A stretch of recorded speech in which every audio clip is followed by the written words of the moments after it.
वाणी बार बार रिया से बोल रही थी कि चलो हम चलते हैं। रिया ने भी सोचा कि सभी लोग चले गए हैं, वो भी घर में बोर हो रही थी। उन्होंने सोचा कि अब वो चली जाती हैं। रिया ने अपनी माँ से कहा, माँ देखो ना, पापा और बुआ पता नहीं कहाँ चले गए, कुछ बता कर भी नहीं गए और हम लोग यहाँ घर पर बैठे हुए हैं। हमने तो सोचा था कि हम साथ में कहीं ना कहीं जाएंगे। खैर अब कोई बात नहीं, अब वो लोग चले गए तो क्या मैं वाणी को अपने साथ ले जाऊँ अपनी कुछ फ्रेंड से मिलवाने और यहाँ आसपास कहीं भी घूमने। यह सुनकर उसकी माँ ने कहा, क्यों नहीं बेटा, तुम बड़े हो गए हो, तुम कहीं भी जा सकते हो, पर हाँ एक बात का ध्यान रखना, समय से घर आ जाना, ठीक है। मैं तुम लोगों के लिए रात को डिनर में कुछ अच्छा स्पेशल बनाऊंगी, तो तुम लोग टाइम से घर आ जाना। वाणी और रिया दोनों ये सुनकर बहुत खुश हुई और दोनों निकल पड़ी। रास्ते में वाणी ने कहा, पता है रिया दीदी, मैं बहुत बहुत एक्साइटेड हूँ वहाँ जाने के लिए। मैंने अपने फ्रेंड से प्रॉमिस किया था, तो आज मैं फाइनली उस जगह पर जाऊँगी।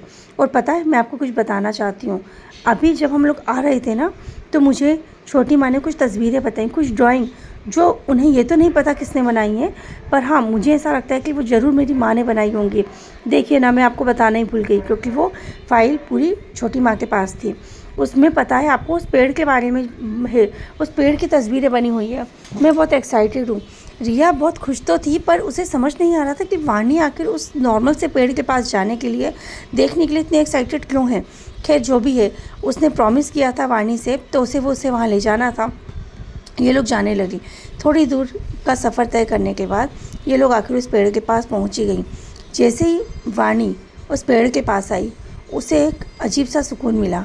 वो उस पेड़ के पास आई तो पहले तो उस पेड़ को थोड़ी देर तक देखती रही।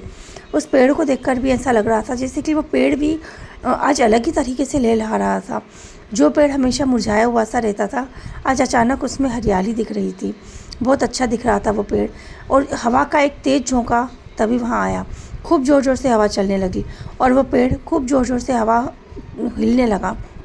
आसपास के लोग भी यह देखकर हैरान हो गए कि यह पेड़ चाहे कुछ भी हो जाए हिलता नहीं है। आज ये पेड़ इतना क्यों हिल रहा था। वाणी पहले तो दूर खड़ी कार के पास उस पेड़ को देखती रही। उसकी आंख में अचानक से आंसू आ गए उस पेड़ को देखकर। रिया ने जब ये देखा तो उसे हैरानी हुई। उसने कहा, क्या हुआ वाणी, तुम्हारी आंख में आंसू। वाणी ने कहा, अरे मुझे पता ही नहीं चला मेरी आंख में कब आंसू आ गए। तो फिर वो लोग पहले वहीं से देखती रही उस पेड़ को। वाणी ने कहा, चलो ना दीदी हम उस पेड़ के पास चलते हैं। रिया ने कहा, नहीं रे, यदि हम ज़्यादा पास जाएंगे और किसी ने देख लिया तो कोई डांटे ना। तू देख वहाँ आसपास बॉर्डर बनाई गई है, उसके आसपास अब कोई निकलता भी नहीं। यहाँ तक कि अब तो गाड़ियों का आना जाना भी उधर से बंद कर दिया है, क्योंकि पता है जब जब वहाँ से कोई ना कोई गाड़ी निकलती है, कोई ना कोई एक्सीडेंट होता ही होता है। इसलिए अब तो लोगों ने यहाँ से आना जाना भी बंद कर दिया है। तुम लोग भी अभी आए होगे तो तुम्हें रास्ते में ये पेड़ नहीं पड़ा होगा, क्योंकि अभी ये रूट ही चेंज कर दिया है। तो मुझे तो बहुत डर लग रहा है वहाँ जाने से, और मैंने तो सुना है वहाँ कोई आत्माएं भी रहती हैं, तो मैं तो तुझे यही सलाह दूंगी कि हम यहाँ से दूर रहते हैं। वाणी ने कहा, क्या दीदी आप भी इन बातों पर बिलीव करती हो, चलो ना प्लीज़, चलो ना, कुछ नहीं होगा, आप चलो।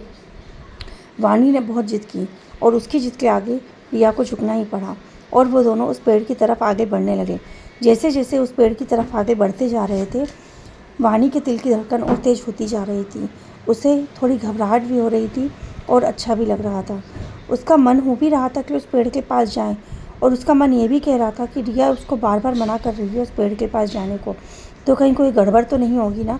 यह सोचकर वो बहुत घबराई जा रही थी, पर उसके कदम अपने आप आगे बढ़े जा रहे थे। इस समय उसका दिल और दिमाग दोनों अलग अलग थे। वो समझ ही नहीं पा रही थी कि उसे क्या करना चाहिए। क्या वाणी उस पेड़ के पास जाएगी, और क्या होगा जब वाणी वहाँ जाएगी तो। यह सब जानने के लिए सुनते रहिए हमारे कहानी का आगे का भाग, नीम का पेड़। Thank you.